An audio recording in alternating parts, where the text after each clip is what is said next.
Kính thưa quý thính giả,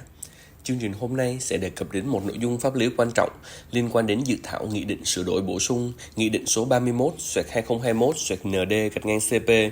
hướng dẫn thi hành luật đầu tư nhằm đơn giản hóa thủ tục hành chính, khơi thông nguồn lực phát triển kinh tế, tạo điều kiện thuận lợi cho doanh nghiệp và nâng cao hiệu quả quản lý nhà nước. Dự thảo này được xây dựng để đảm bảo hiệu lực thi hành đồng thời với luật sửa đổi bổ sung một số điều của luật đấu thầu, luật đầu tư theo phương thức đối tác công tư, luật hải quan, luật thuế giá trị gia tăng, luật thuế xuất khẩu, thuế nhập khẩu, luật đầu tư công và luật quản lý sử dụng tài sản công, có hiệu lực thi hành kể từ ngày 1 tháng 7 năm 2025. Sau đây là một số nội dung chính cần được lưu ý từ dự thảo. Thứ nhất, về đơn giản hóa và số hóa thủ tục hành chính về đầu tư. Dự thảo đã triển khai nghị quyết số 66/NQ-CP ngày 26 tháng 3 năm 2025 của Chính phủ về việc cắt giảm và đơn giản hóa các thủ tục hành chính không cần thiết, giúp tiết kiệm thời gian và giảm chi phí cho nhà đầu tư. Cụ thể, số lượng bộ hồ sơ đề nghị chấp thuận hoặc điều chỉnh chủ trương đầu tư được giảm từ 4 bộ xuống còn 1 bộ, đồng thời rút ngắn 30% thời gian thực hiện thủ tục.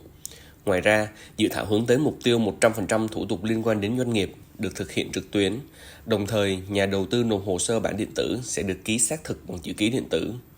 Những quy định này không chỉ giảm gánh nặng giấy tờ hành chính mà còn tăng cường tính minh bạch, phù hợp với chủ trương chuyển đổi số của quốc gia. Thứ hai, về mở rộng chính sách ưu đãi đầu tư và khuyến khích các lĩnh vực trọng điểm.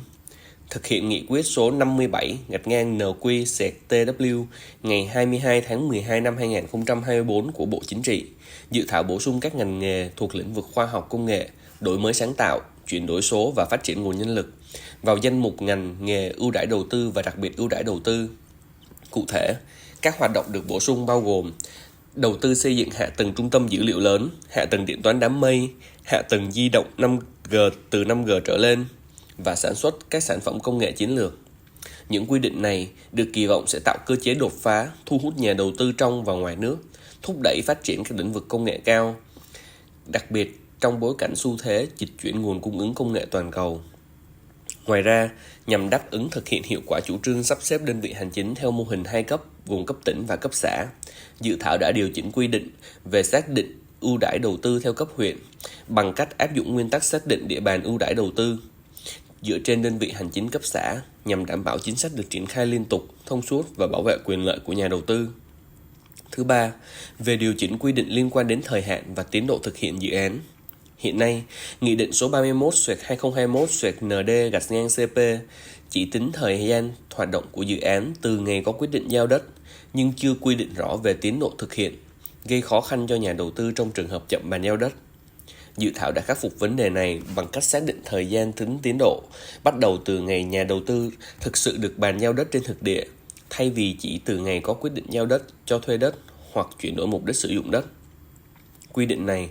phù hợp với khoản 3 điều 44 Luật Đầu tư năm 2020, giúp hạn chế tình trạng dự án treo tiến độ do chậm bàn giao mặt bằng, đảm bảo quyền lợi của nhà đầu tư và phù hợp với thực tiễn triển khai dự án. Thứ tư, về cơ chế đặc thù cho các dự án đầu tư liên tỉnh. Để phù hợp với chủ trương sắp xếp đơn vị hành chính theo mô hình 2 cấp gồm cấp tỉnh và cấp xã, dự thảo thiết lập quy trình riêng cho các dự án có phạm vi từ 2 tỉnh trở lên. Cụ thể, nhà đầu tư sẽ nộp hồ sơ tại tỉnh có phần lớn diện tích đất sử dụng hoặc nơi đặt công trình chính. Ủy ban Nhân dân cấp tỉnh nơi nhận hồ sơ sẽ chủ trì lấy ý kiến các địa phương liên quan và quyết định chủ trương đầu tư cho toàn bộ dự án. Quy định này giúp việc giải quyết các vấn đề phát sinh khi sắp xếp đơn vị hành chính, đảm bảo hoạt động thông suốt và tạo điều kiện thuận lợi cho các dự án đầu tư liên tỉnh.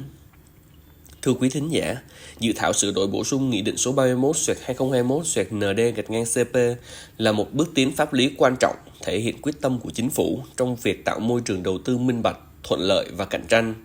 Các quy định mới không chỉ đơn giản hóa thủ tục hành chính mà còn khuyến khích đầu tư vào các lĩnh vực công nghệ cao, đổi mới sáng tạo, góp phần thúc đẩy phát triển bền vững quốc gia. Do đó, các doanh nghiệp cần chủ động nghiên cứu kỹ nội dung dự thảo, rà soát các dự án đang triển khai hoặc dự kiến đầu tư để tận dụng tối đa các cơ hội về ưu đãi đầu tư và các thủ tục được đơn giản hóa.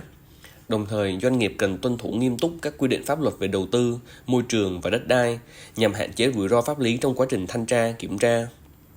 Trong trường hợp quý thính giả cần tìm hiểu sâu hơn hoặc tư vấn chi tiết về các quy định mới trong dự thảo, cũng như các vấn đề pháp lý liên quan đến đầu tư, Văn phòng Luật sư Nguyễn Hưng Quang và Cộng sự sẵn sàng cung cấp dịch vụ giải đáp và hỗ trợ tư vấn. Cảm ơn quý thính giả đã lắng nghe.